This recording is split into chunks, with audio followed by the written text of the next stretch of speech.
Can. This meeting is being recorded. Present, we have Dr. Walls, myself, Rich, you're on the line, correct? Here, yes. Thank you. And Ken Crandall and Ryan are currently absent. If they join in, then I will make sure we make note of that for the minutes. Let's stand for the pledge of allegiance.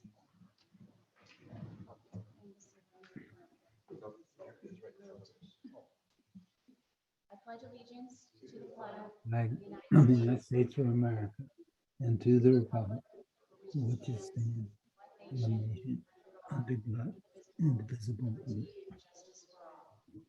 Thank you. All right, so now we move into public comment. Deborah, were there any comments submitted over email? There were no comments submitted. Thank you. Any comment from anyone here today or online?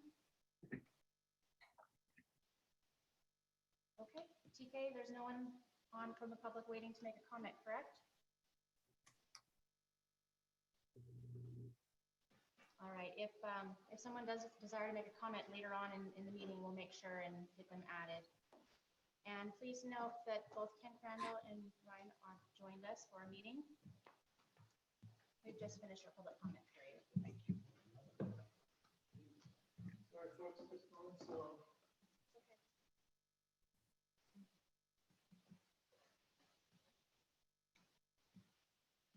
Thank you. Welcome. Thank you. Okay, the next item we have on our agenda is the approval of the board meeting minutes from our April 28th board meeting. Does anyone have any comments, questions, or clarification? Dr. Walls makes a motion to approve the minutes. Thank you, Dr. Wallace. Do I have a second? Second, Thank you, Rich. All in favor, Ryan? Aye. Dr. Wallace? Aye. Rich? aye. Ken? Aye. And I vote aye. All right, moving on to the medical staff report. Looks like, Dr. Ware, you have some initial appointments for us as well as reappointments. Is there anything you would like to bring up or mention? No, all straightforward. Okay, thank you.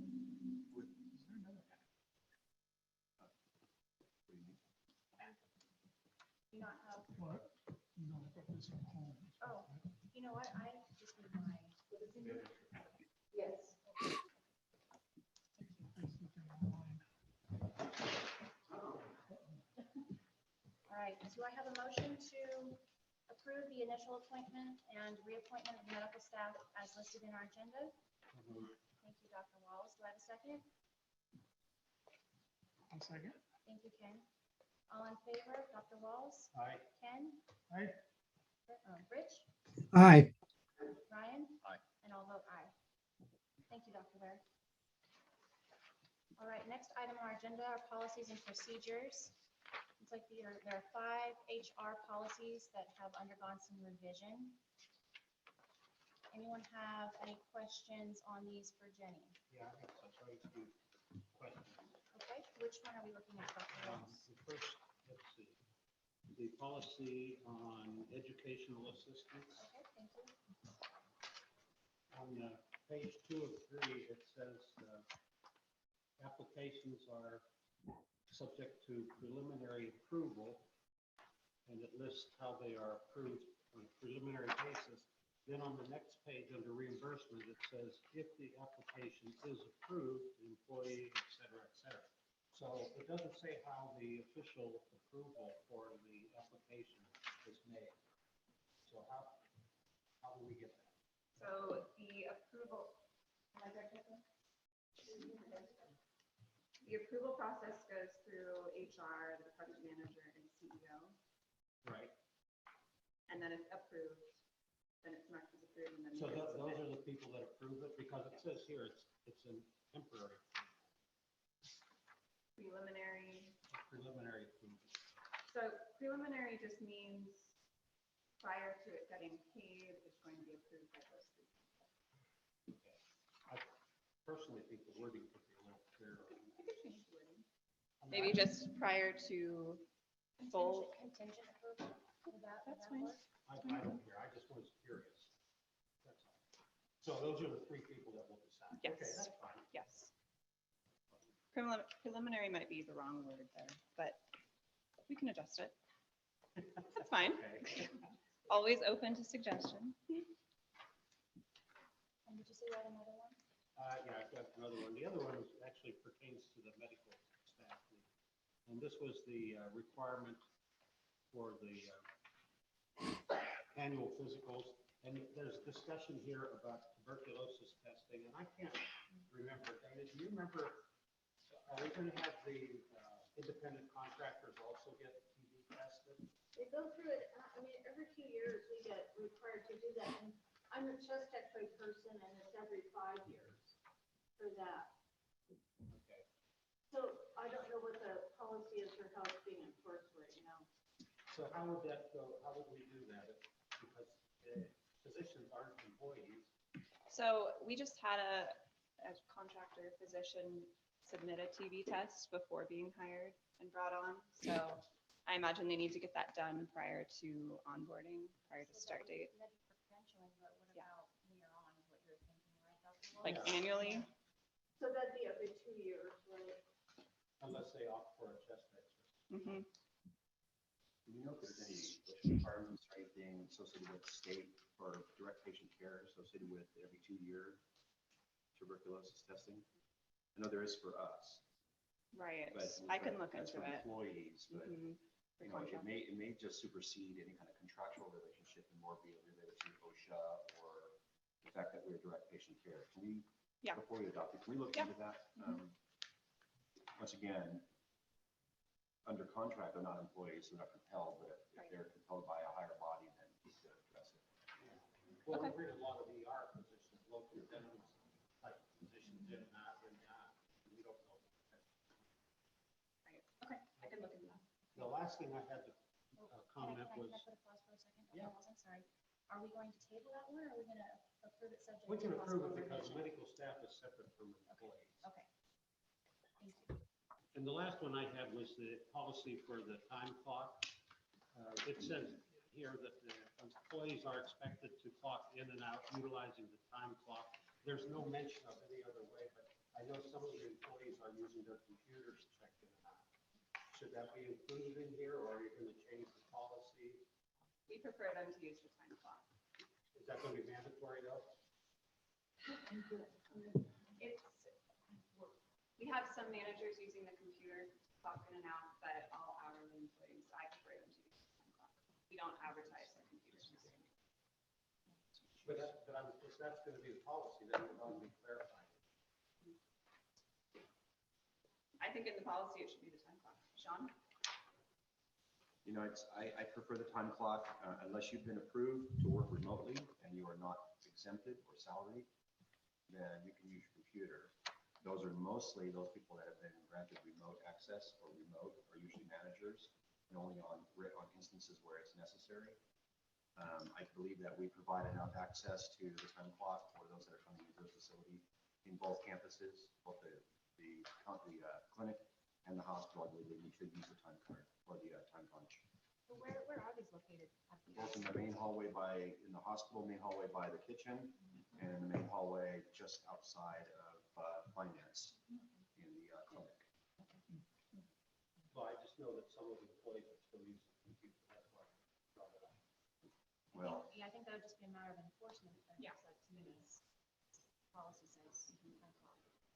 there's been discussion about this multiple times in operations as it pertains to, you know, the coming in and clocking in versus clocking in and showing up 30 minutes later. So we've had a few issues when it comes to compliance.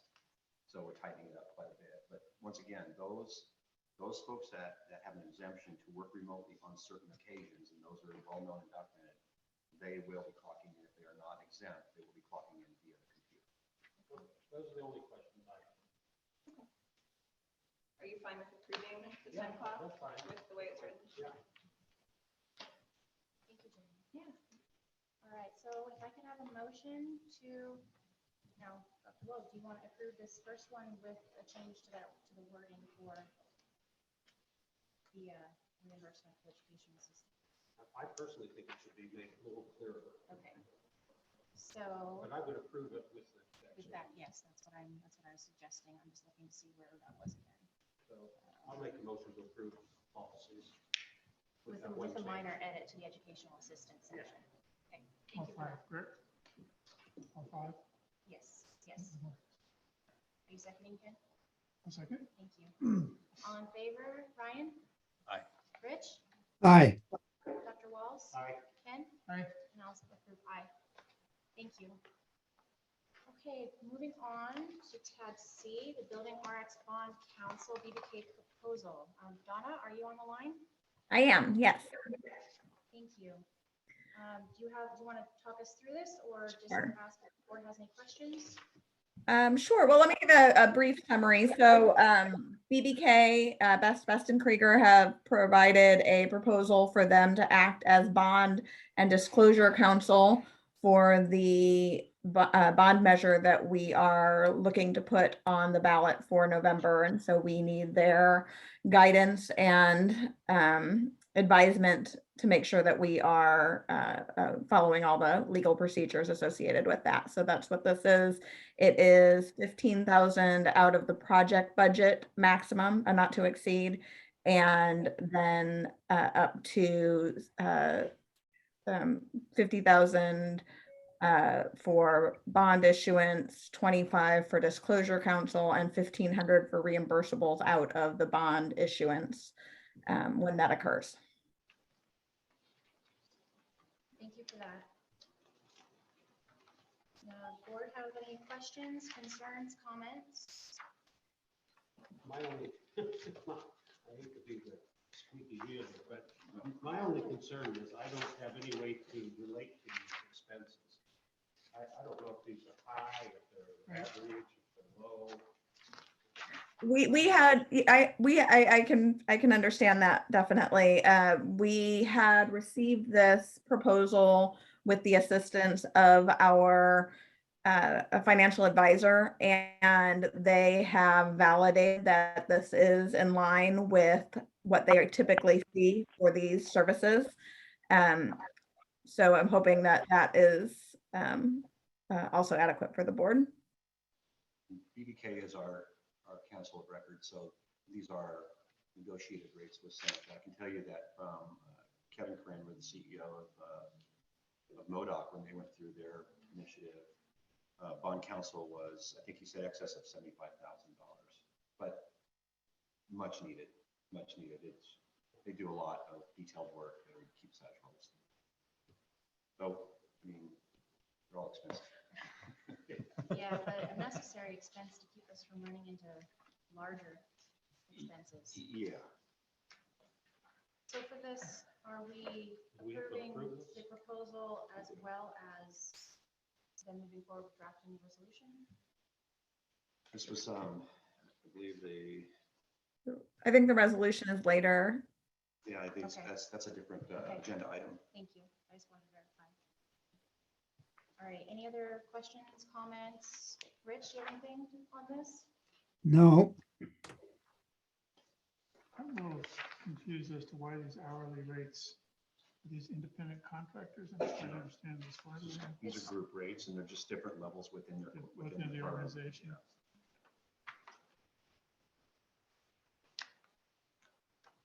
Yeah, I would imagine based on their experience level. Yeah, like Renell, she's principal. She's principal and partner, lead bond counsel. So they're gonna be more expensive. Any questions, Ryan? Since it shall not exceed $15,000, what's the likelihood of it getting, do we have an idea of more or less of what it's gonna cost? For scripting the bond, yeah, Donna, do you want to handle that in the Sure. scopes of work as far as they're related? Yeah, I honestly wouldn't expect it to be less than that, because honestly, they're probably going to be expending more hours than that and just anticipating the payment through the bond issuance. So I wouldn't expect that it would be less than the 15,000 not to exceed. They are, the financial advisor is going to be putting together the financial statements for them to review. The political advisor is going to be putting together the 75-word ballot statement for them to review. And then what BBK is going to be doing is putting all of that together to put the paperwork in for the initiative to actually go to ballot. And then they'll be keeping us in line and making sure that we're dotting all our I's and crossing all our T's as we proceed through the election cycle and the election itself, followed by making sure that we're issuing the bonds properly. So kind of keeping an eye on that process to make sure that all the legal requirements are met. And just to be clear, Donna, the 15,000, it would be pre-ballot work. And then if the bonds are actually, if it passes and they're issued, then there's an additional fee here. It looks like That- 75,000. Yes, that's correct. Any And then, discussion? Any and then I issues? oh, I'm sorry. And then I understand the 1,500 is, would also come from the bond issuance is, what the financial advisors have clarified for us. Okay, thank you. Any other questions or concerns?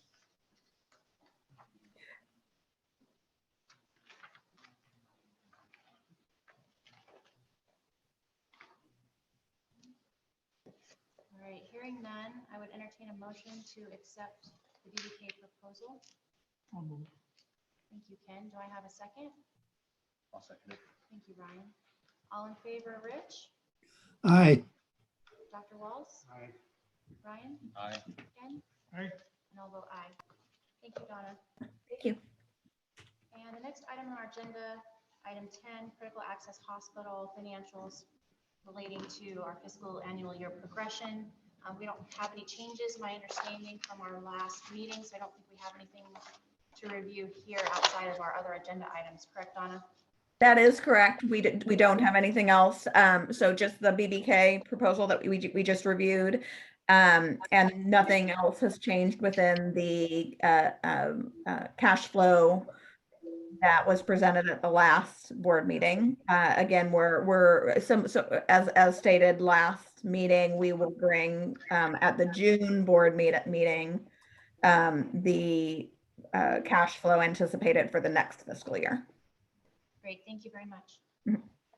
Okay, moving on, number 11 is funding for professional consulting Cerner Community Works EHR project. Sean? So as the board knows, we're beginning our implementation in August, the kickoff in August of the replacement of Evident EHR with Cerner Community Works EHR. The consulting fees as it relates to the Cerner vendor is part of the proposal. However, this is such an important transition. This is such an integral part of our workflow that we do not have, Seneca does not have internally the project management skill set and the Community Works knowledge to manage this project through all phases. This will be this proposal coming forward from the Elite Group was brought in with the kitchen sink. Everybody was involved, and we've had several conversations with them to bring it down. What we're looking to do is get the board to approve a fixed amount, not to exceed amount. I'm going to be asking for $500,000, not to exceed. The project manager alone, through the entire duration, all phases, working nearly full time, is $262,000. What the extra money that is going to be set aside to not to exceed would be for any kind of subject matter expertise we need with the clinical flow. Sometimes data migration gets us caught up. So I'm asking the board to do a not to exceed with Elite Group, with the project manager being confirmed, but the other bucket money being able to be used when we find ourselves in need.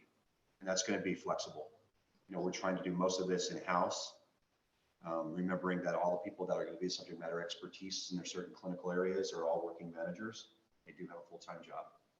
And can you tell the board a little bit more about the Elite Group? The Elite Group, actually, yeah. So they focus in on Cerner Community Works. This is their consulting firm that does electronic health record. They come with professional project managers. They come with subject matter expertise in clinical modules. data scientists, integration scientists, interface experts, and things to that effect.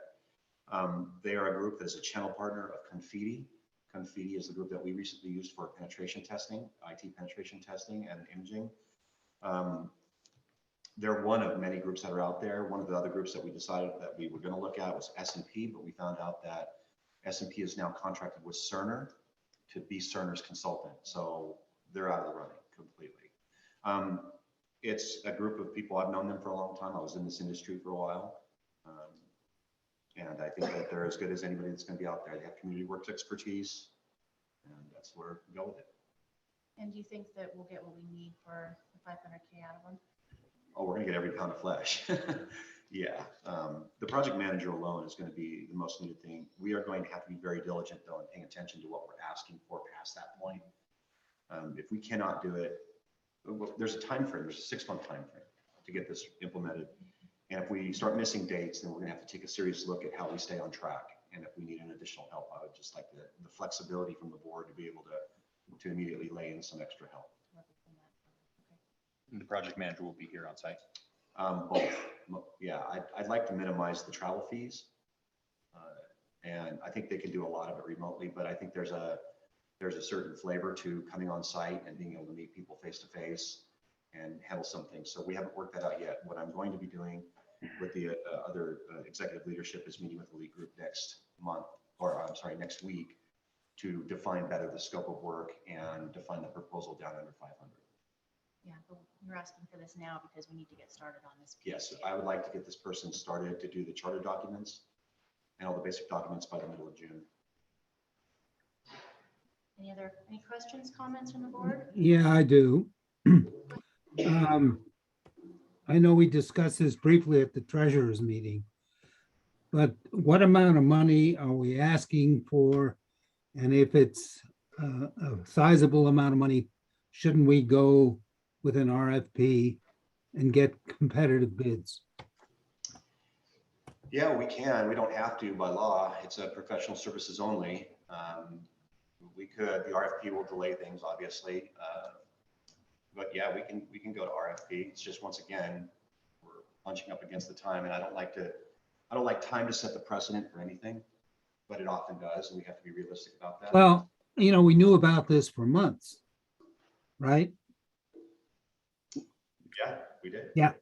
Okay, and you made a statement that there's no legal requirement. Are you sure of that? For professional services, straight professional services, no code that says that we have to go to bid. That's how our board policy is written too. That is correct. The board policy that we put together, Rich, that we got initially from legal counsel to make sure that we had our ducks in a row for this type of thing, didn't require that for services like this. Okay, I'm still a little uncomfortable with approving, is it $500,000 we're talking about? I'm asking for a not to exceed, yes. And not finding out what another company would, Well, you know, we look at their rates. Their rates are not out of line with the industry. You know, we're looking at a program manager, a program manager that's seasoned, working at 165 an hour, which is pretty much industry. If you look at their rates, they're not out of industry rates. They're not gouging us. I think it's really up to us to control the scope and how much we burn.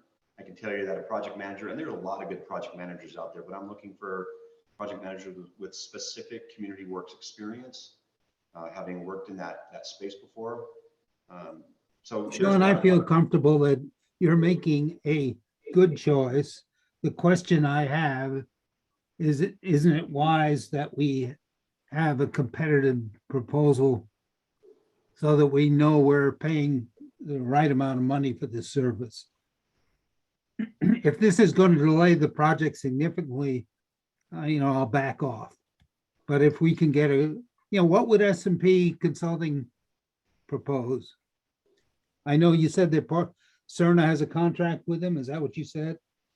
Yeah, so Cerner has lost a lot of their staff, so they have outsourced their implementation project of Community Works with S&P out of Massachusetts. A good firm. I've known them for a long time. It's, you know, I'm happy to entertain additional project managers. I don't want to necessarily go to an RFP. So if you've got some suggestions, Rich, that of names that have done community works, are PMI certified, and can prove that they have a good PMBOK methodology, I'm happy to talk to them. Sean, I don't, you know, I know S&P Consulting because they usually come to our meetings. But I'm not in favor of one, another. I'm Jim, I'd like to see how the rest of my board members feel about, you know, committing to $500,000 without knowing what others would propose.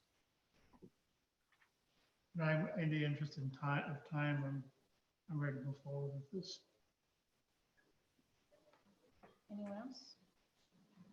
Not my subject matter expertise, but I would say that I don't think that there's going to be a huge difference between a project manager, another project manager to go out for bid, and is it worth waiting for that amount of time, or is the time more valuable right now to get this going?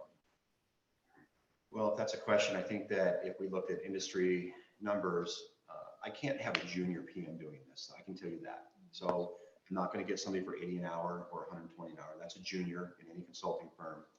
This is going to have to be a heavy hitter. And that's going to be right in the range that we're talking about. Granted, the due diligence, you could pick any project manager out there that's done this before, and how they perform and when they perform is a matter of how much you bird dog them. You know, Sean, our other local hospitals that have community works, who did they use as consultants? PDH did it in-house, and I think they would say that they wish they did not. Right. There is a project manager that's working with EPHC. I actually asked EPHC, Eastern Plymouth, if they wanted to combine our efforts and have the one that could easily go between the two, since they were almost on the same timeline. And they said, no. I'm certainly happy to talk to them to see who they brought in. I didn't get a name, but I certainly can. It appears I'm the only one concerned, so No, I'll rightfully back so. off. Rightfully so. So Rich, let me suggest this. What if our board today votes to approve a not to exceed amount of 500,000, but we leave up to Sean the discretion on who he brings in as the project manager, who he thinks would do the best work? I think he's for- already decided on that, and I'm not uncomfortable with that. I'm uncomfortable with us as a board making a decision to spend $500,000 without knowing the market. And, you know, I know you're stating it's not illegal, but I still feel uncomfortable. But I'm the only one out of 5, so we'll move on. Well, my concern is, you say that time is a problem, but I don't know how much time we're talking about. How much time would it take to get another estimate? 3 weeks. 3 weeks. You know, we should start our project, our project management. I mean, the kickoff isn't until August, but we have a lot of pre-work that needs to get done. A lot of discovery, a lot of pre-work, a lot of documentation. I could certainly go after another one within 3 weeks and bring it to the June board meeting, but we will then need to pull the trigger immediately.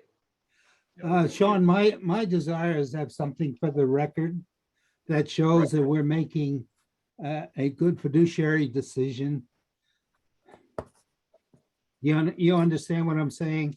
That the I board do. doesn't leave itself open to spending $500,000 without knowing that this is what the market requires. Sean, do you think it would be at all possible for us to include that on our special board meeting for the 15th? That's a good idea. Sure. Think on that. And Let me open my little black book and see who we can, who's available and can actually do a 6-month project. We're going to table this until then? Is Availability. that the suggestion? I think so, and if for some reason, you know, we're still in the same position on the 15th, then we can revisit it again on the 15th. And perhaps on the 15th, when we revisit it, we Okay. can talk about, you know, a project management fee approval with each additional approval having come to the board if we're going to spend against the 500. You know, so we're really we're really obligating 250 or 260 with reports needing to come to the board for approval on a regular basis with additional. Remember, we've got time as we move into our August and we start to do our implementation, we're going to start to realize our gaps. So we do have time as a board and as administration to address whether or not that extra 250 needs to stay or if we need to spend against it and I have to justify it to the board.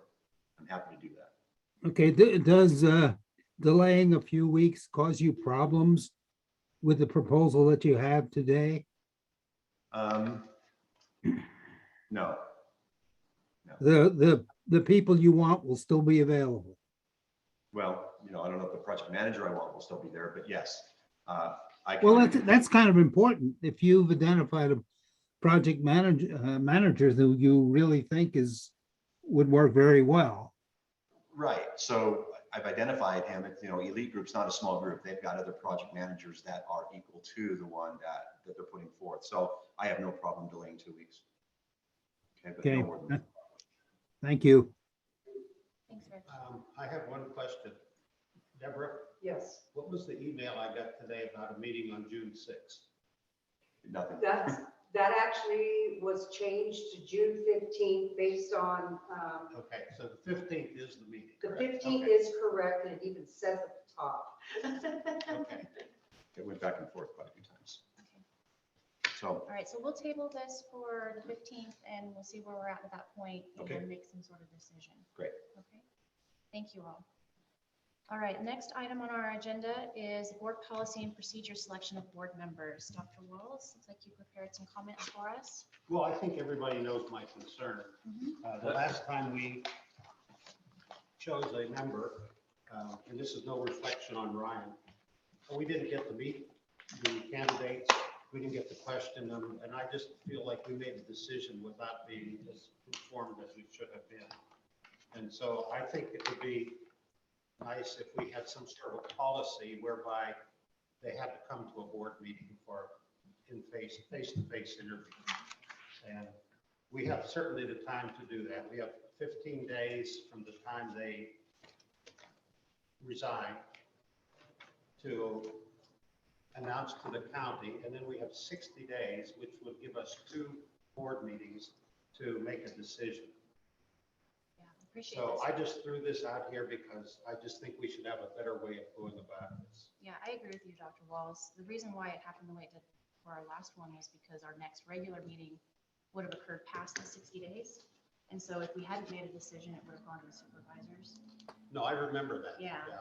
I think we just didn't anticipate enough Yeah. in advance. So my suggestion would be, with this policy, perhaps we consider, if it were to happen again, where our 2 regular meetings would push us past the 60 days, maybe we consider scheduling a special meeting, so then we at least have 2 meetings where we can do what you suggest and meet potential candidates and perhaps ask them questions. You could meet them, if I'm not mistaken, and ask questions, but you can't approve at a special meeting. At special, which would make sense because we could do that and meet them, and then our next regular meeting, we could make a decision. You So- could really work from this as internal policy that says all the timeframes, just add a little language to this. Yeah, these were just my ideas. Yeah. I didn't propose this as a policy. Your ideas are the practice that we've been using for years, at least for 15 years that I remember. Yeah, but it sounds like Dr. Wells would like us to formalize this into a board policy, and I have no problem with that. I spoke with Deborah, she's willing to help craft that if that would be something Yeah, that would be useful. fine by me. Okay, thank you, Deborah. Any other comments or questions on this? I guess my other question would be, do we want to include verbiage to, have a slate of questions that we ask every candidate? Or if we want to get into that level of detail? That would be a good idea, really. Yeah. I think some standard questions, but room for expanding a little bit too. Okay. That'd be good, thank you. All right. Next item on our agenda is our March financial reports. Steve, you're up. Was there something that needed to be approved for that? No. We'll put together a policy and bring it back. Okay. Once we have, yeah, no, once we have that put together, then we'll review it and discuss it and approve it. Thank you. Oh, it's okay.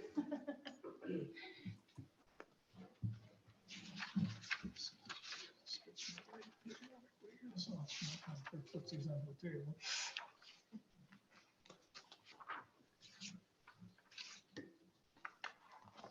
Okay. Thank you. So we're looking at March of 2022. We're still one month behind on the presentation of the financial information. I did complete our first pass at April this week, so I will have April finished up next week, and whether or not you guys have time to consider it or not on the 15th or whenever your special meeting is, I will provide it so that you all can see it. The revenue was very similar to what I'm presenting here for March. There'll be a few expense things that we'll be talking about, but cash went up.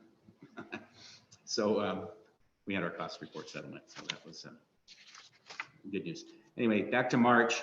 So for the month of March, we did report a bottom line net income of just over $50,000. This was compared to a budgeted loss of just under $323,000. The main reason for the positive variance is that we received I said in the treasurer's meeting, I have to always. No, it's a Quality Incentive Pool Program Payment, or QIP. QIP is what replaced the Prime Grant program. And we were told that during this transitionary year, the fiscal year we're in, that there would be no payments received under this program. But they found some money from wherever they find money, and they paid it out to us. And again, as I mentioned in the treasurer's meeting, this first payment we're receiving is what they call pay for reporting. So we are getting paid to be a participant in the program, report our metrics, and then as we move on, it'll be a matter of, just as it was with the Prime Grant, as we hit our metrics, we'll receive a structured payment based upon the performance, pay for performance then. But we received $429,000, and that's what pushed us over the top. So working our way down the income statement, very similar to past months, the total patient revenue was negative to budget, just under $80,000. Again, as to prior months, the bulk of it, or all of it, plus some, just under $87,000 was from outpatient revenue. Our inpatient revenue had a gross, that is, had a positive variance of $7,000. There's a bunch of pluses and minuses going on there. We had no swing bed days in March. We picked up a couple swing bed patients in April and here into May. The skilled nursing is below budget as we're doing the renovations of the unit there. Our census is at 12 versus where we'd like to run at an average of 15. Total available beds, 16. I do have some good news under the HR report about long-term care AR. The adjustments to revenue were 63.9%, or the net patient revenue, excuse me, was 63.9% versus a budget of 66. We're still having some aging of the AR that, again, we'll talk about under the HRG report, that will come around, or will reverse itself, if you will, when we get into the conversion of accounts. Right now, we're just being conservative in the estimates that we're putting forth. The other operating revenue variance is 340B. I cannot wait till July 1 so I can quit saying the negative variance on other operating revenue is the discontinuance of 340B and the positive variance on supplies and purchase services the same. As we go down into expenses, the salaries and wages were slightly below budget. Contract labor was slightly below budget. Probably with the things that have been going on in finance, we're probably not getting a perfect match on expenses to the period. So we may see in April, when I did the first pass, the contract labor, mainly our registry for nurses. We also have some registry, did have some registry in radiology, and now everyone's on permanent employees, which is fantastic. And some registry in the lab for phlebotomy. We also have brought in an employee to be a full-time phlebotomist, so that's good news. But with, again, with the staffing, I think we're a little light on contract labor for the month of March, and we'll see a little turnaround, and then going forward from a turnaround in April, and then going forward from April, we're all back. So again, I talked about the supplies, I talked about the purchase service, the savings related to 340B. We're also doing less testing, COVID testing. So the supplies in lab are going down as well. Purchase service the same. We're not sending as much out to the LabCorp. The rest of the stuff's pretty much in line. So overall, the expenses were $24,000 under budget. Like I said, that's probably, expenses were probably a little understated, but we'll get back on track certainly in May.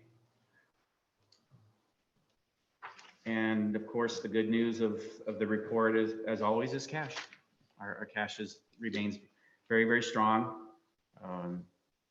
We do have some items that we're earmarking for cash, and when we do the operating budget, which it looks like next week I'll finish up April and I'll be able to start on the budget for fiscal 22-23 shortly thereafter.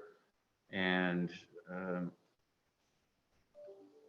unless we need to have a special meeting, probably middle of July, stutter, huh? Middle of July, we'll have a budget for you all to look at and going forward. So, and in that budget will be projections of how we are going to commit our cash, whether it's costs associated with the Cerner implementation, whether it's costs that we will put forth for the project, where we talk about owner costs. Again, one of the really good things about the way that the new hospital build financing is working is that we'll most likely have very little absolute outlay, if you will, that has to come from Seneca, because the bonds going to the voters in November, when that's approved, within the next couple months after that, we will start to receive, they'll start to sell the bonds and we'll start to receive the proceeds.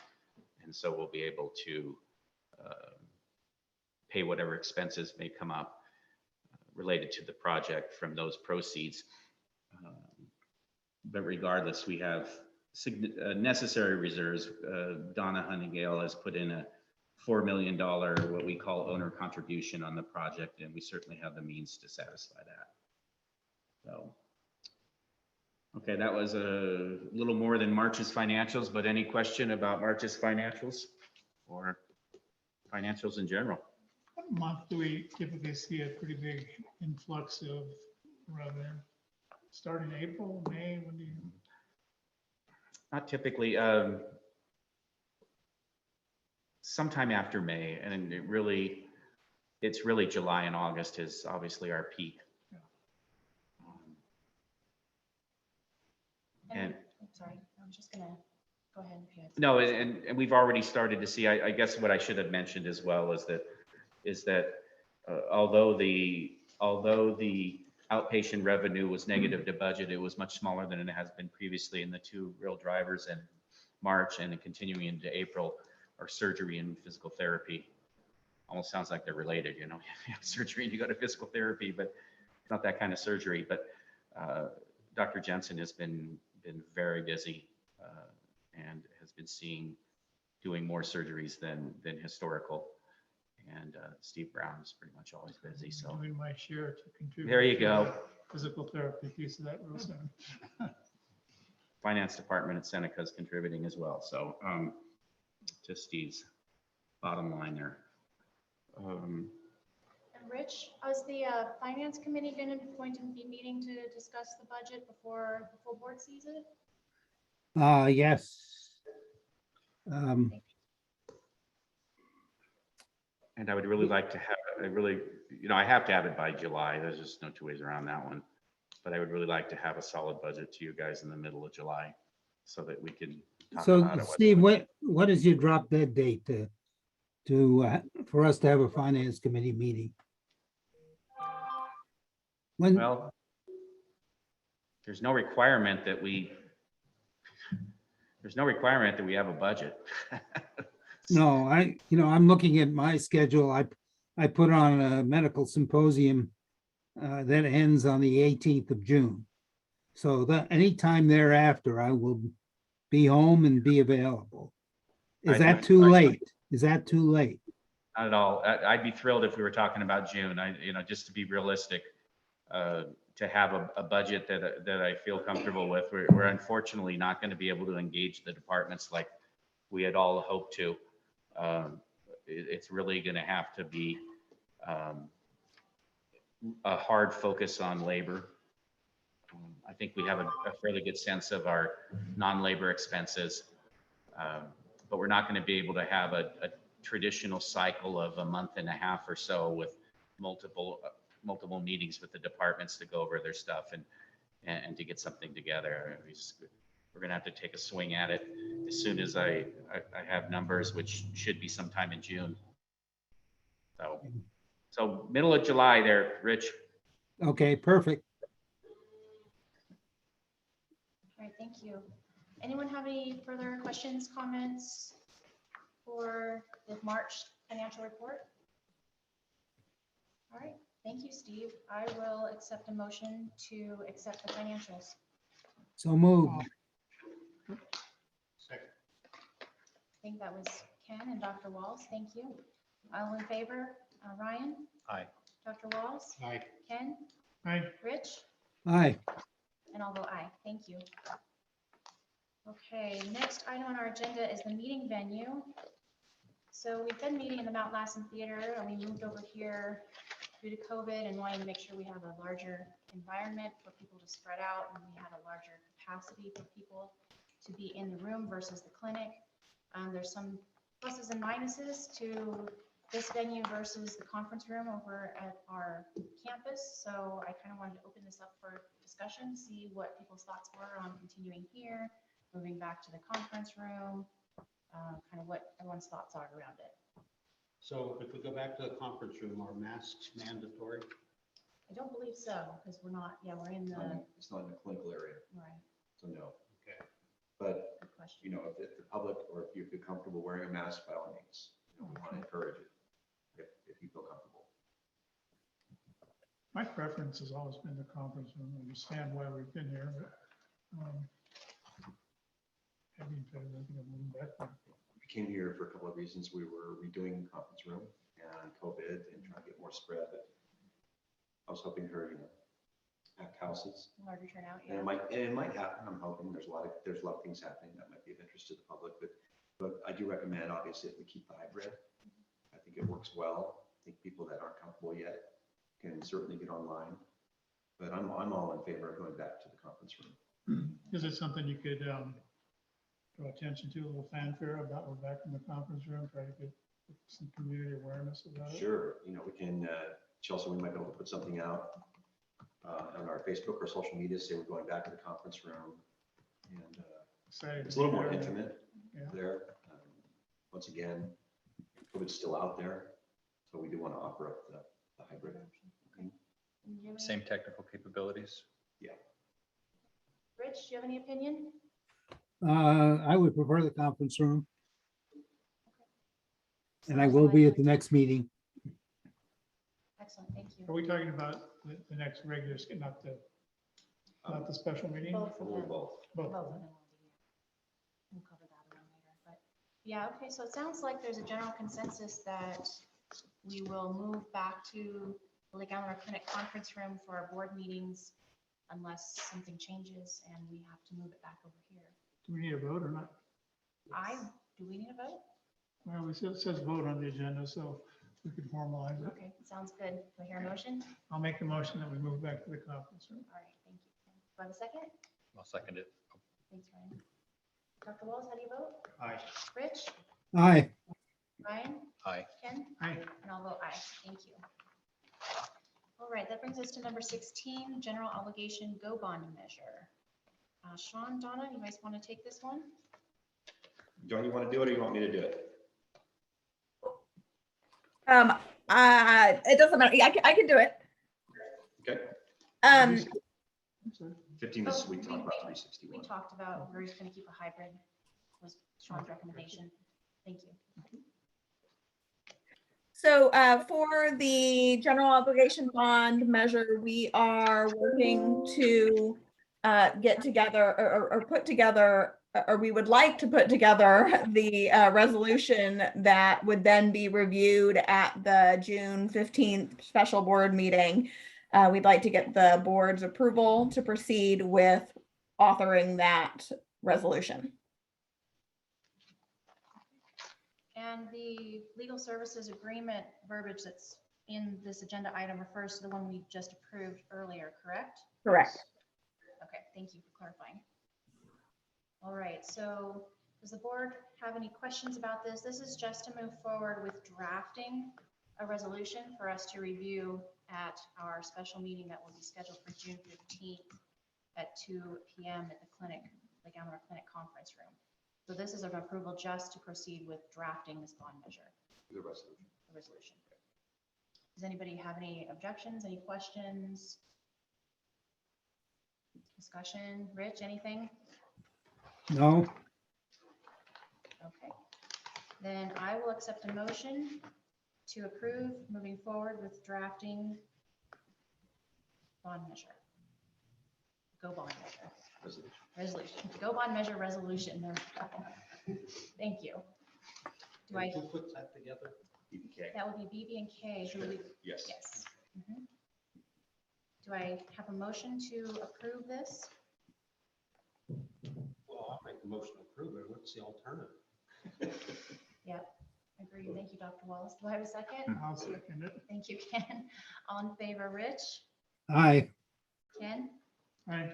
Ryan? Aye. Dr. Walls? Aye. And I'll vote aye. Thank you. We'll get them started. Okay, so now we're on to the information only items. So HRG, Steve, thank you. Yeah. Just real fast.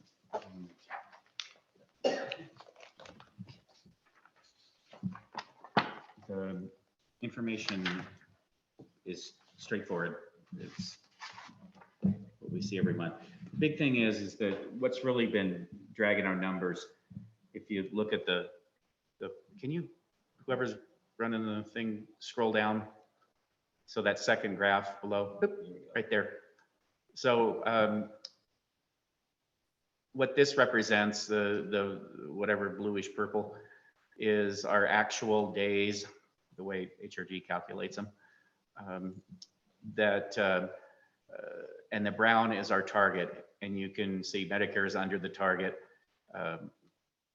The second one is Medi-Cal, which includes our long-term care. Our target is, we're double the target, and that's all long-term care accounts. And this week, we finally received TARs or approvals to bill Medi-Cal for all of our Medi-Cal residents. So incredible amount of work by many people, Tiffany Poffenroth, Sarah Lynn. It's such a wild dynamic because there's so many factors that go into elder care.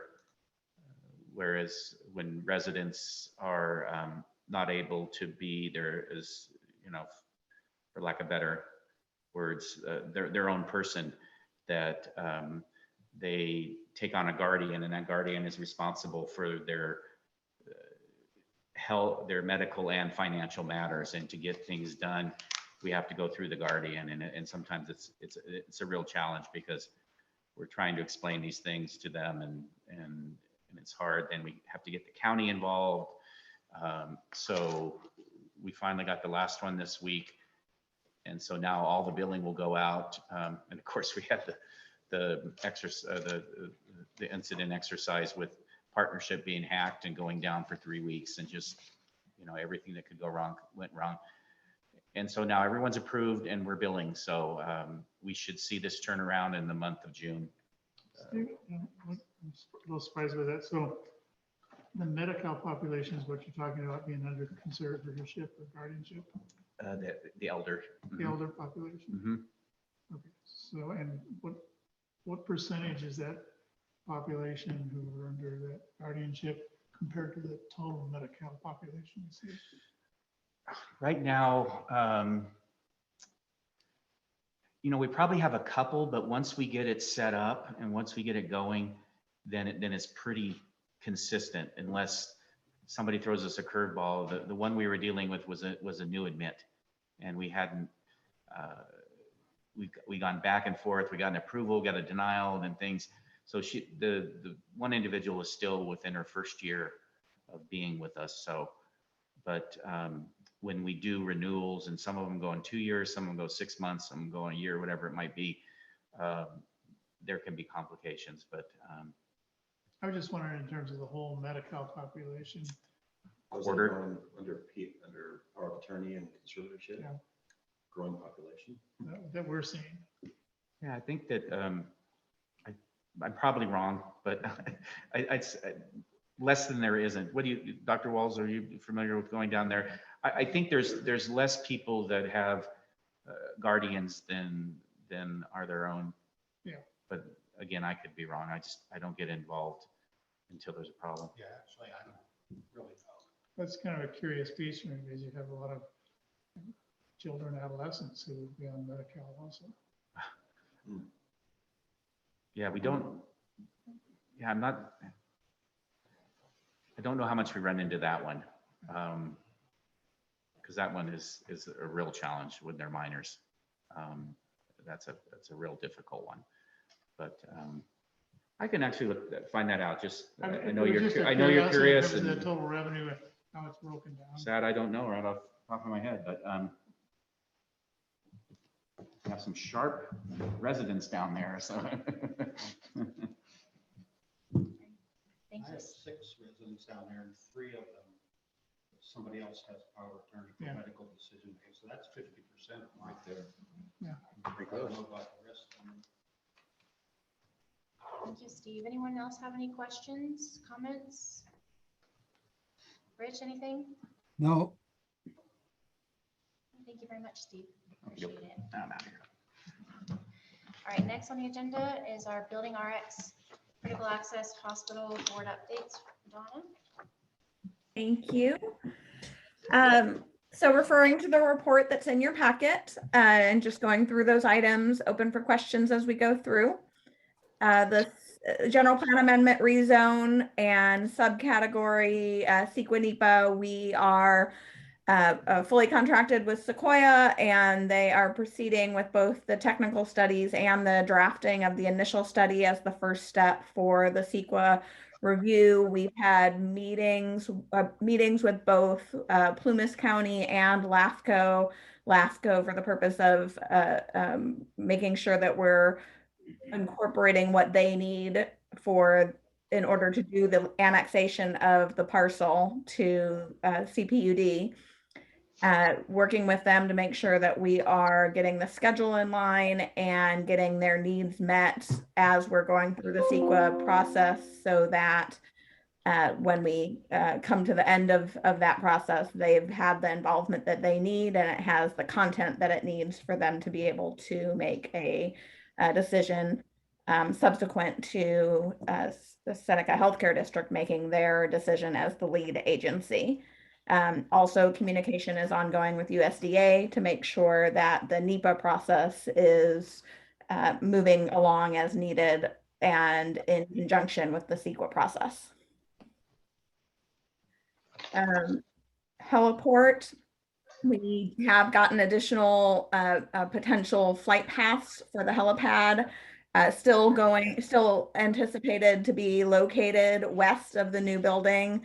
Assuming, again, we're vetting the feasibility of it. So having vetted, or once we have vetted the physical and regulatory requirements for that helipad, we would anticipate it to be on the west of the site. We are looking to have subsequent meetings with the heliport consultant and pilots to further zone in on that helipad and the associated flight paths. And then we'll be working with the community to convey specifically Collins Pine in order to work with them to get the trees adjacent to the property as they need to be in order to accommodate that helipad.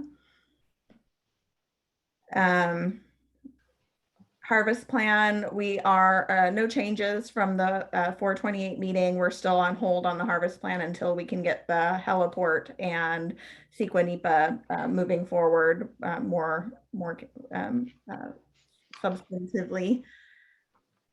Wildwood easement, we do have a draft entrance that the civil engineer has presented to us for the drive to the new facility, and they are refining that and will be getting us a dimension that we can then take to Wildwood to request the easement that's needed in order to get the best approach to the future project, future building.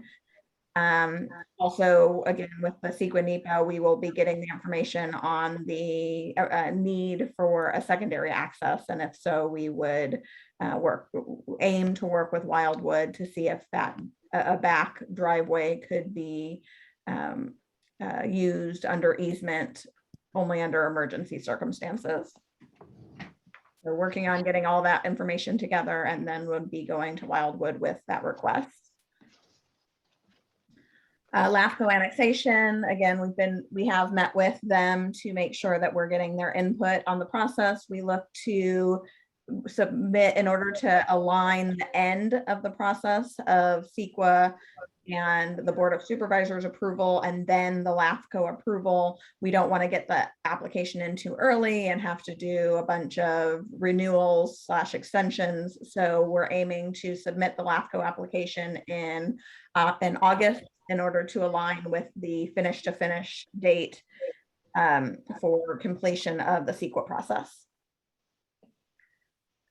We do have impact fees for water and sewer, and we're still awaiting fire impact fees, and strategic planning team and talked about that this morning. We're looking on how we can expedite that. So we'll continue to work on that. And we do have line items in the budget to cover all of those. Financing, the targeted poll was completed. We'll hear more about that later in closed session. Messaging to the community subsequent messaging to the community regarding the anticipated ballot initiative is under development. As we've spoken about earlier, the bond council proposal was approved earlier, and we are on track for the 6/22 deadline to have that ballot language submitted, and following our June 15th special board meeting and the board's opportunity to review that. We are, as far as the municipal advisor underwriter and the associated USDA and that as it relates to the USDA application, the term sheet we're waiting that went out to conventional lenders. We're awaiting all of the responses back. We're still anticipating that the conventional lenders will decline the funding, decline providing the funding, and we will be coming back in the June meeting the regular June meeting to convey to the board where we stand with that and gain acceptance and ask for acceptance for submitting that pre-application to USDA. For funding, no changes from the 4/28 board meeting. We're looking at ongoing pursuit of donor support, as well as as we discussed, November election. No changes on the new CAH campaign, no changes on the schedule, still tracking for first patient Q3 of 2025. Budget, we don't have changes to the bottom line. We are tracking our program that's being developed through our user group meetings, and the architects and engineers work with the users to put the plans together and tracking the resulting square footages, the resulting equipment. And we're just identifying where areas where programs have grown and where there's opportunity to trim, as well as identifying where add alternates can be done within the RFP process to the design builders to make sure that there's opportunities to grow and compress as needed in order to maintain budget. Always looking to maintain the services that you guys need. Cash on hand requirements for fiscal year ending 2023 will be brought to the board at the regular June Board of Directors meeting.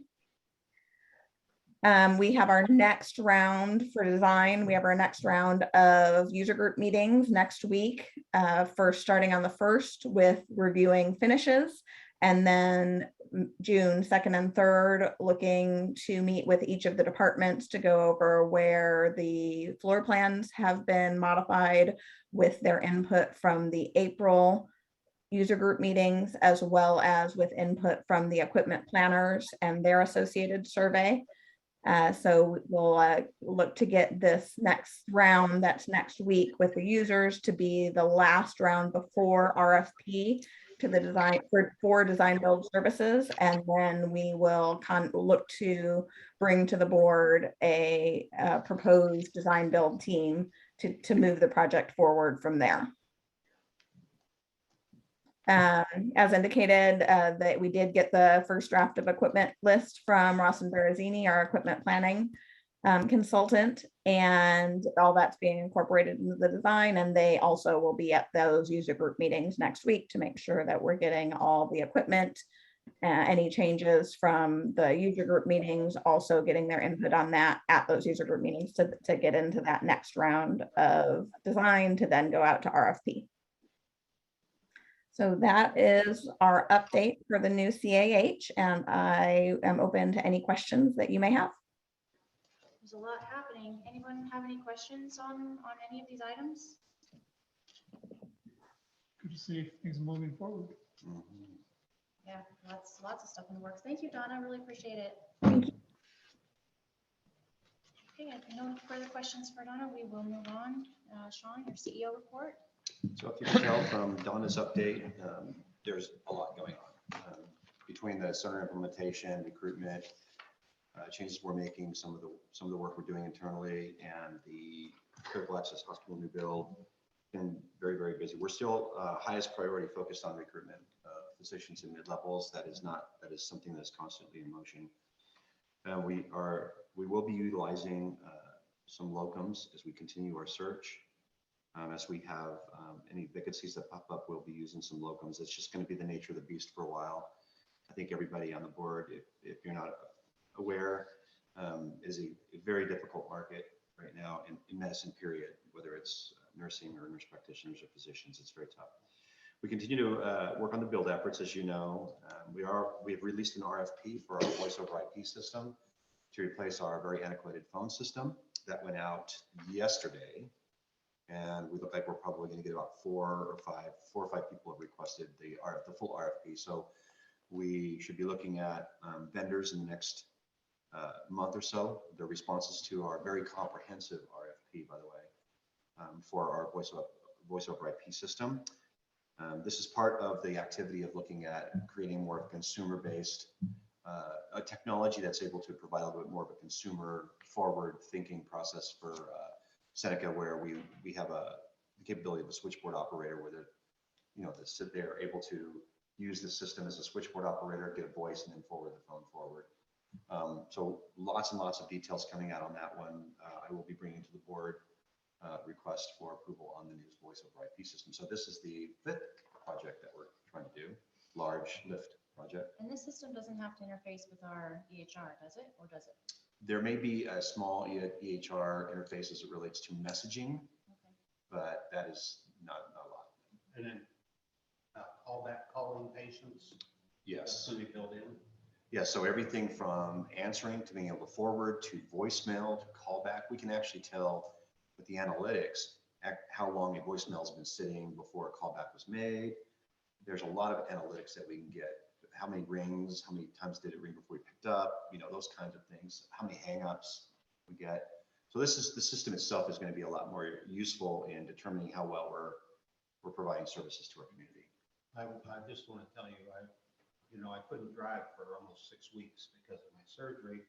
So when I was ready to come to the office, I would call Marion and she would come and get me and bring me over. 50% of the time I could not get through to her. 50%. Yeah, well, I did a little secret shopping myself and called to try to make an appointment, and I didn't. It took me, I called 4 times, never got picked up. And then the time that I get picked up, I got disconnected.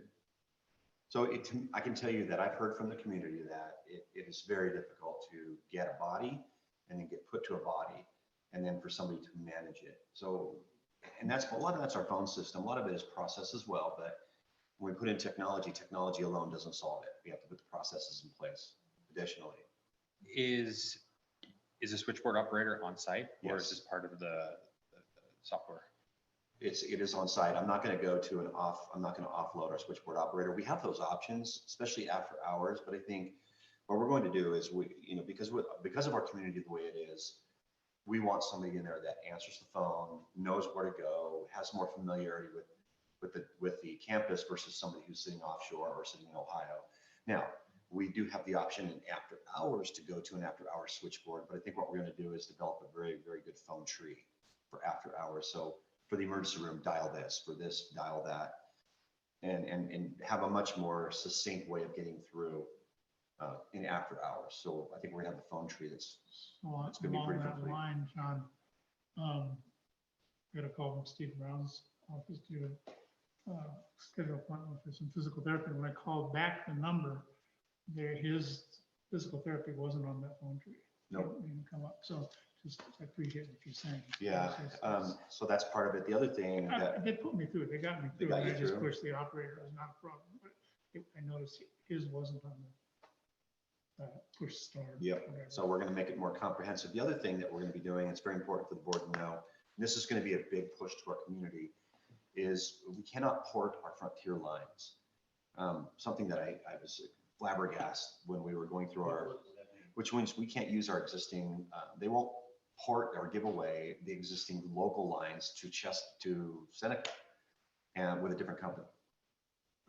So I was flabbergasted this is even possible, but they don't port their lines. So Seneca Healthcare will be going to an 800 service, and we'll make sure that it gets out. So it's gonna, and we actually have a little contest going on right now about 800 something care. Or somebody said 1-800-Elmanor, which is 7 digits. But so we're going through this thing where our public is going to be able to dial in on an 800 number, and that will get into our system, because once we use an 800 service, we are able to use this more effectively, and we don't have to port those lines.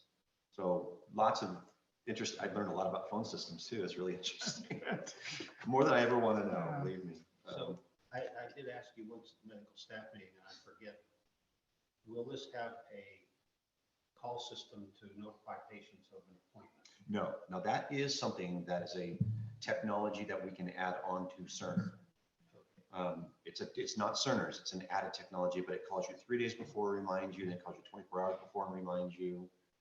In the prior place that I worked, they actually have hit 3 if you don't have transportation, and we gave you an Uber.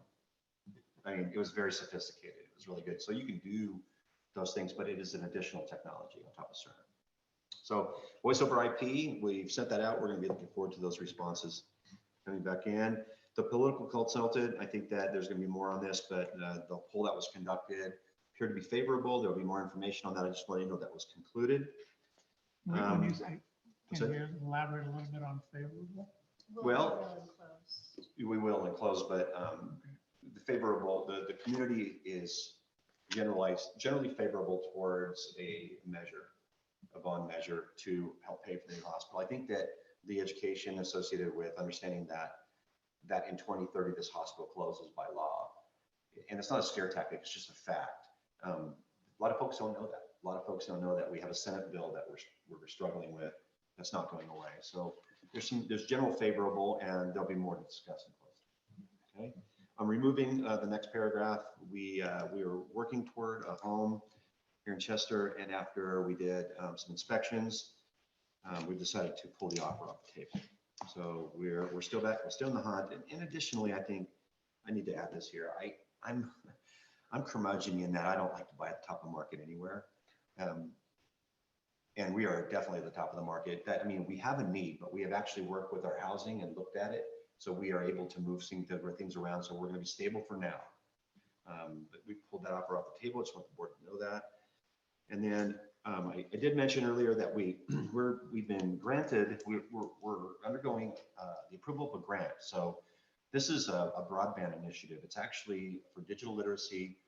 They're talking to Seneca Healthcare about being the anchor client in this move to do a complete broadband analysis of our basin. It's part of Connect Humanity. There's two firms, Insure the Uninsured, Connect Humanity, and they're both responsible for the use of broadband for digital literacy, the use of broadband for education, but bigger than that is the use of broadband for healthcare, especially in rural areas. So we're working through the scope of work and the documents and the kind of data that we're going to gather for this grant. A lot of it is going to be getting in front of comorbidities, being able to use broadband for home health devices that get in front of things, being able to measure those outcomes and things like that. So while there is an educational component to this, an education and research component to this, this is part of, part and parcel, this is part of the fact that they're going to pay for a complete analysis for broadband in the region. So I'm heavily involved in this. I think it's critically important to our basin, to our community, to have broadband from an economic development perspective, but also from healthcare, education, and thing. We just put ourselves in the middle of it. So one more thing. It's okay, but it's very exciting. We appreciate that. It's extremely exciting work. So physician mid-level recruitment, we have just today, we have received a couple of inbounds. So we've got a couple of inbound for primary care. We are going to sign a contract with Dr. Perkinson for a locum position for 4 to 6 months in family medicine. But we do have a resume and a CV that ended up on the desk today. Looks like a very viable candidate. We just are starting to do our work on that. We have Dr. Watson. We're finishing up Dr. Watson's final touches to his contract and scheduling and trying to get his pull sheet and the supply he needs for orthopedic surgery and for clinic. But that looks like that's a go forward as well. Lots of things happening there. I'll let IT do the thing, but I'm going to steal a little bit of her fire because it was so much fun. We recently, Seneca recently had an individual come in and do a physical penetration test for IT security, and it was outstanding. This is a person that does this all over the place.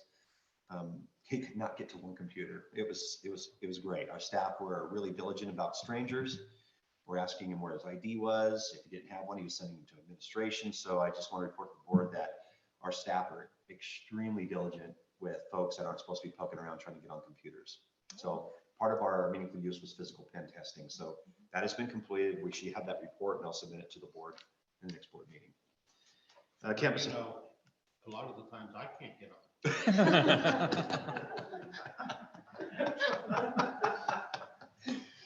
That's different. Even when you're trying to get on, even when you're supposed to get on, right? We're trying to work on that too. Are these testings required? They are Annually? every 2 years, I believe. TK might interrupt, but I think it's every 2. So it was actually a lot of fun. He had a ball doing it and got turned away at every corner. He said, boy, I can't get in that place. Anyway, some campus upgrades. Let's talk about that a little bit. Spring weather's opened us up. So the completed projects are the roofing, the clinic waiting room, conference room, Brentwood living areas, Reynolds House, and patient room privacy curtains. Those are completed. Projects currently underway, obviously long-term renovation, the long-term care renovation. The MRI shore power is very close to being completed.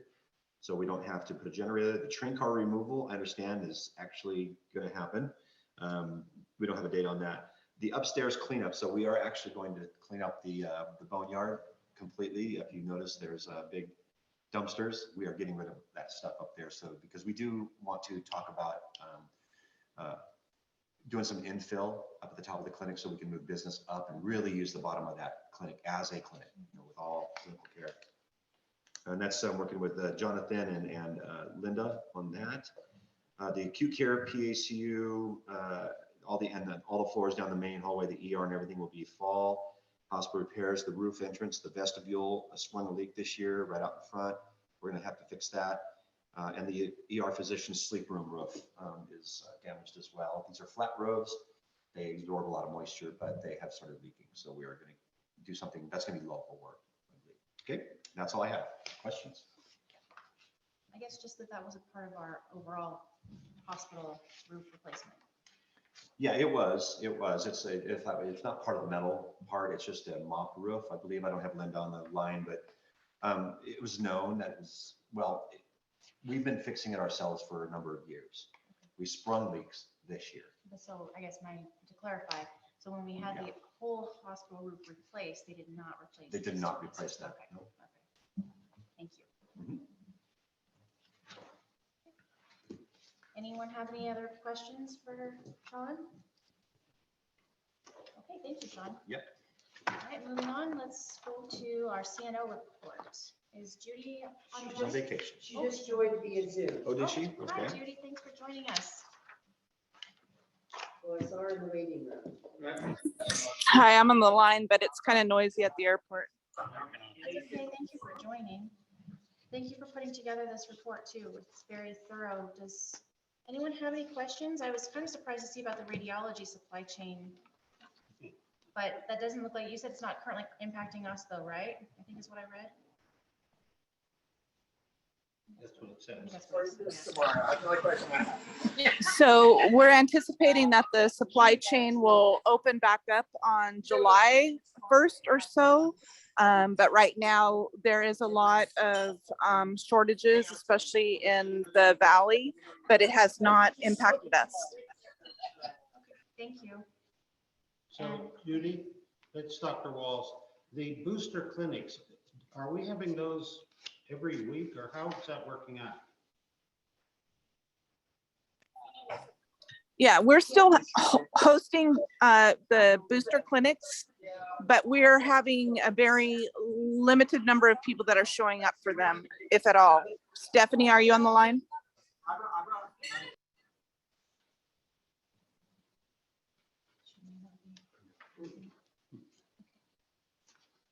Thank you, Judy.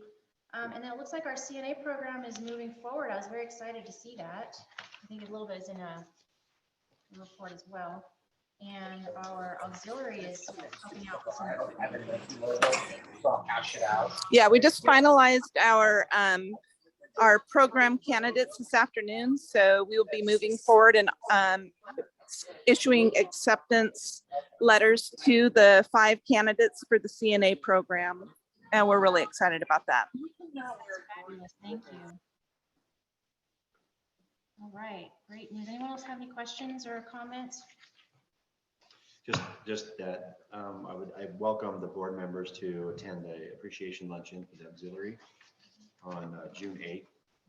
Just to let you know for lunch, that's our appreciation for them. So if you're free, you want to chew on something, come to lunch. Just pop on by.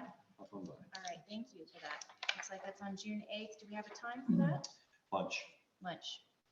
Their meeting starts at 11. 11. And we are anticipating about 11:30.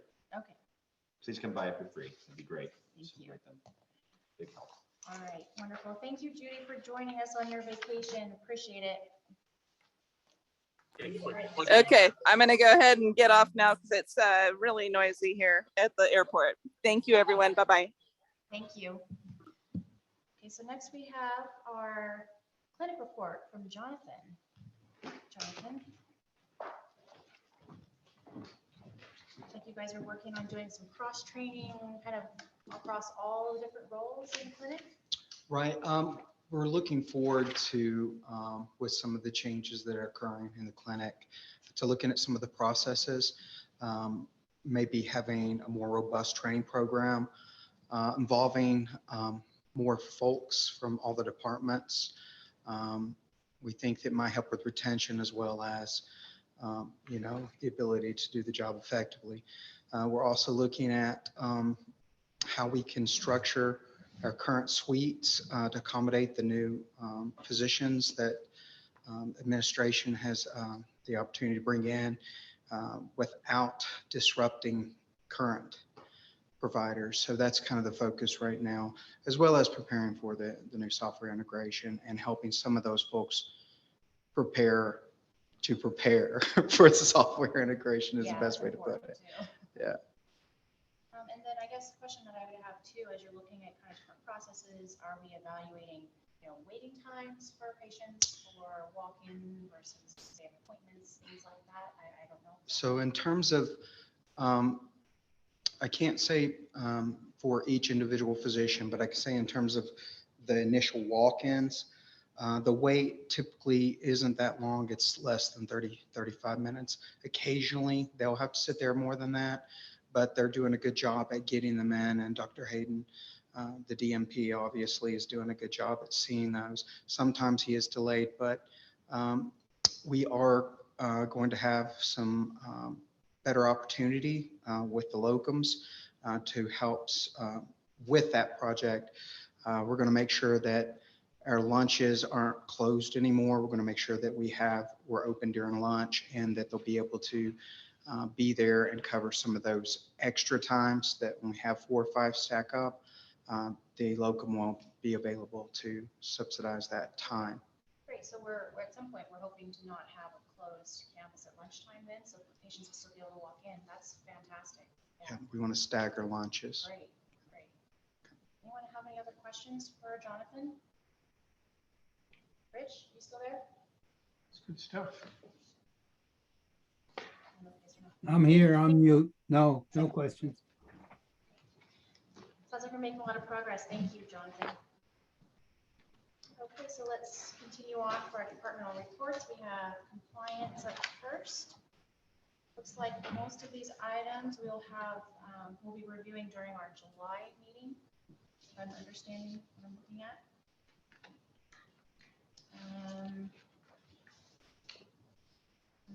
We did some internal audits to make sure we were in compliance with some requirements coming out of OIG. Any board members have any questions or comments on the compliance report? No, I appreciate having the document to look at. I do too. It's very, very helpful, very thorough. Thank you, Charlene. All right, moving on to our IT clinical informatics report. Quite a lot going on here as well. TK, do you have anything to add? She's on. Hi, can you hear me okay? Oh, we can now, TK. Oh, great. Okay. I just wanted to give an update with some fabulous news that some of our remaining parts that we have been eagerly awaiting are in Sacramento. So they're almost here. Yay, that's great. Yeah. Are we still outstanding a few things? We still will be waiting on a few switches. However, that basically, that's just going to involve some minimal downtime during installation. So for a while, we'll be operating at current speeds with the increased storage and functionality. And then once those switches are received, then we will just be faster. That's fantastic. Thank you for that update, TK. Thank you. Did anyone have any other questions or comments for TK? She's busy. Yeah, I can tell. Thank you for your report, TK. Sure. Okay, we'll move on to our HR report. Jenny, looks like we've got some things moving along here.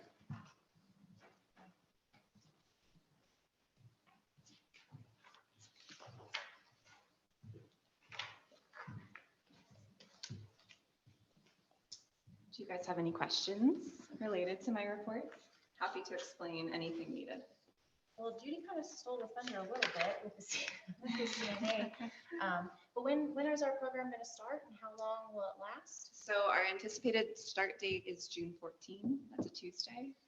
We may push it out by a week, but we're looking at that Tuesday to start, pending background checks and live scan. Fabulous. And then it's about 3 months long. Okay. And remind me how many hours per day there'll be. So we have 2 classroom days plus a little bit of clinical time. The classroom days are 8 to 4:30, Tuesdays and Thursdays. Okay. And then there's a couple hours needed in the skilled nursing facility outside of that as well.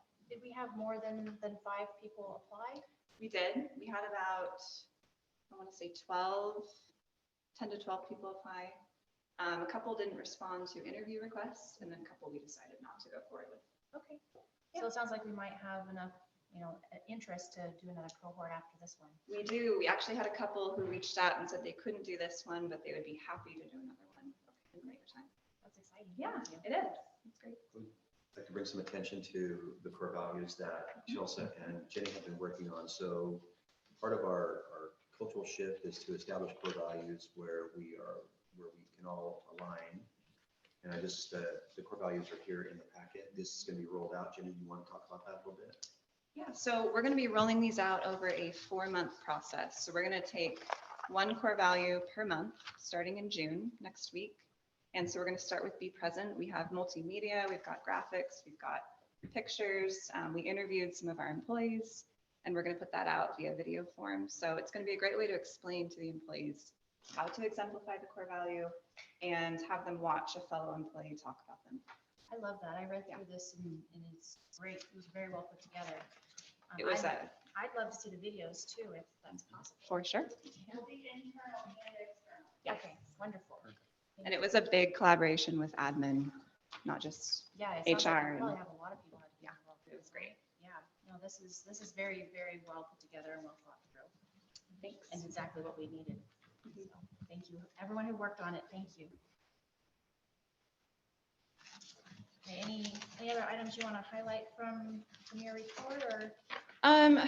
Recruiting has been going pretty well, even with, the difficulties therein to recruit to a small community. But I've been seeing good progress from utilizing Facebook, utilizing other forms of social media to really push out that we need good employees. And I've been seeing good response from that. Do you So have an idea which avenue is providing us with more interaction? boosted posts on Facebook seem to be providing the most, along with Indeed. And then I've been trying to go to as many job fairs as possible that are local, just to talk to people, even if, we don't have a job for them right now, just to get our name out there and be like, hey, we're always looking for good people. So it seems to be working well. We just had our all staff meeting. I just want to thank you for setting that up as well. The all staff meeting is just going over kind of the state of the state. We talked about change. We really focused in on what's happening with change.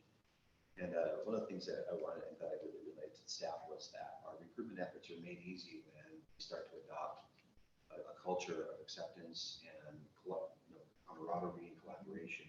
And I do believe that that is happening.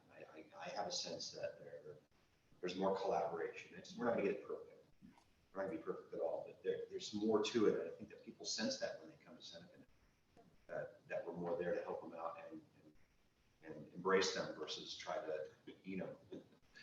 so to speak.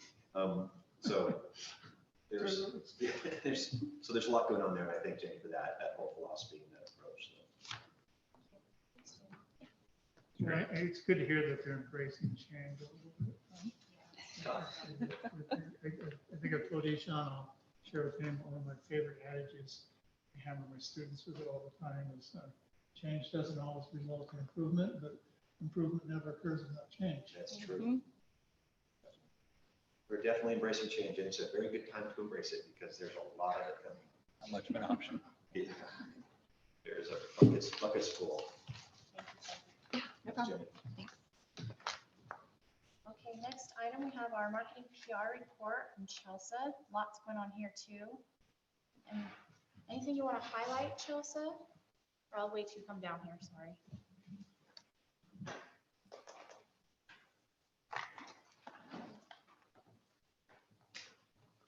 All right, so it's been busy. And so you guys see a couple different things in there. You see touches on the new bill campaign, where we're at there, what's going on there. So I'm actually in the process of updating our website, updating all our literature for that, because what we have is it evolves. So over time, the plans are evolving, what's happening is evolving. So that is a constant update. Lots of updates to the website right now. So long-term care pages are ready to go up. We also have laboratory, we're working with Dave to get, so we're increasing on our website where we're explaining our services. We're detailing out what is offered versus we have a full laboratory service. So things like that. So I'm working with each department to get detailed information so it's easily consumable for patients and the public. We have signage going up. So actually Linda and her team are helping put signage out on 8/13 tomorrow at 8 a.m. And we have we're continuing branding, continuing all of it. Any questions about the report from any of you?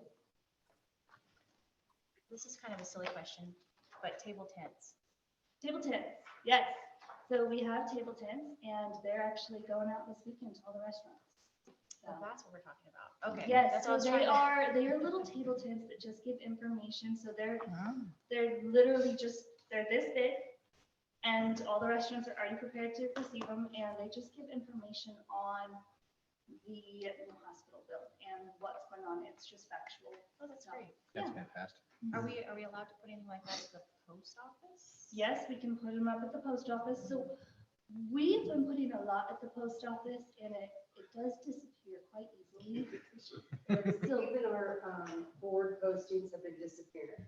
Yes, That's so interesting. it's been interesting, but yes, we do continue. That is one of the places we post, and we add stuff there as well, but it has been disappearing very easily. So where's the signage for A13? Where's that ready? Clifford and A13, so where you see a lot of those signs, it's a very large one. It is removable, so it's not a permanent sign. It's not concreted in or anything like All that. those service signs we see.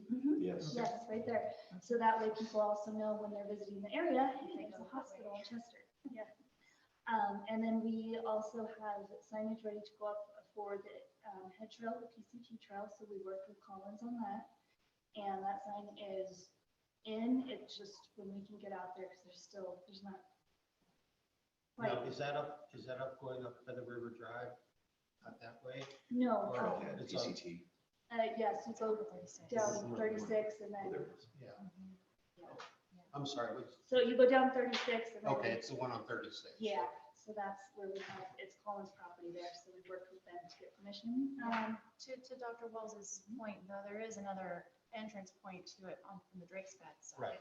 There is, and I reached out to Drake's Bed.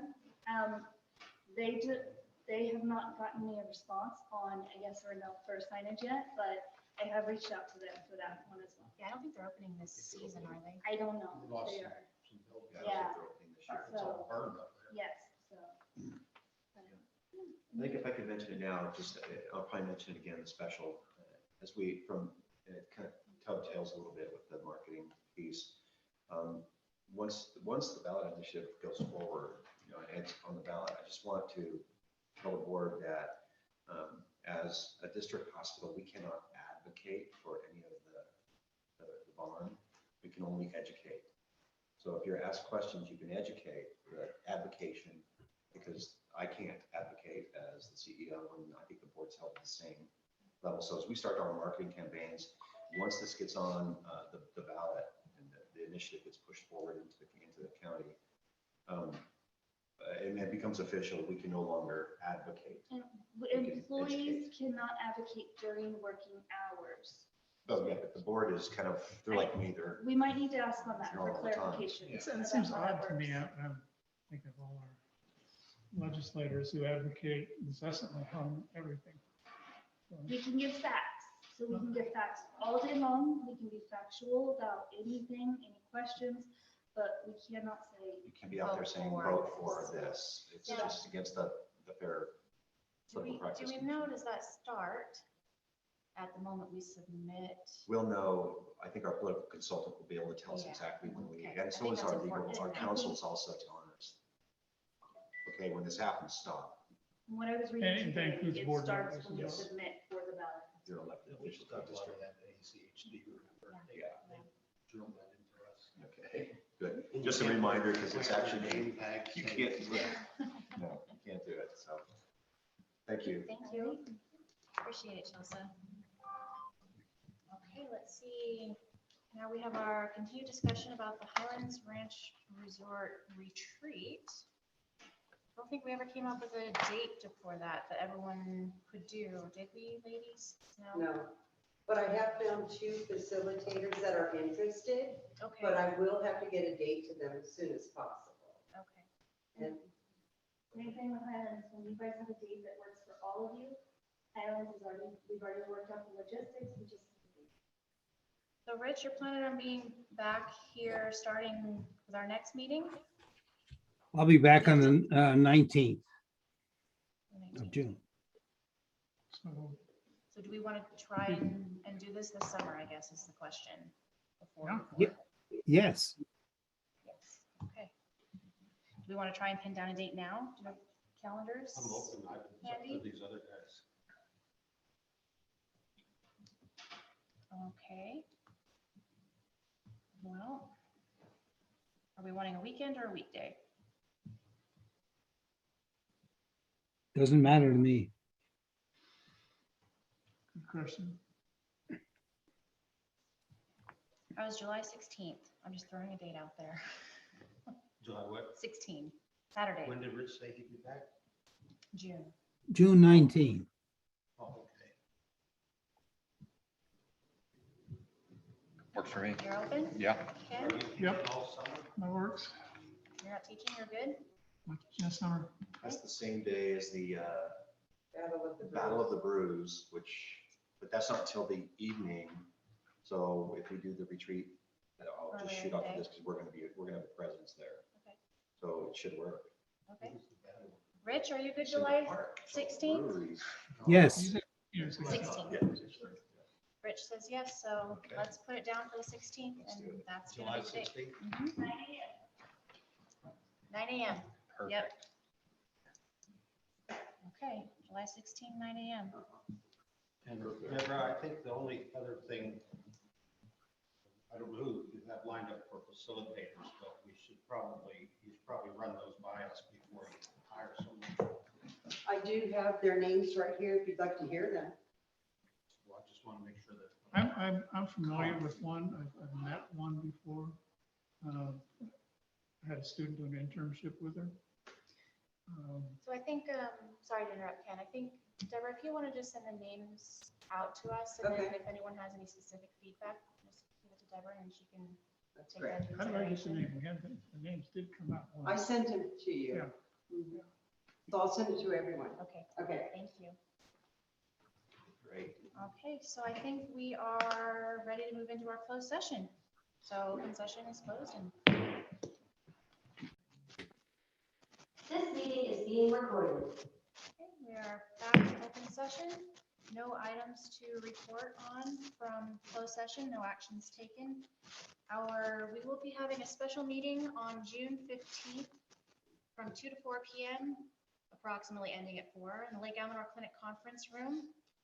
And our next regular meeting will be June 30th at 3 p.m., also in the Lake Almanor Clinic Conference Room. And July 16th at 9 a.m., we will be having a board educational retreat with a location to be announced. Meeting adjourned. Mm. Thank you. Good evening.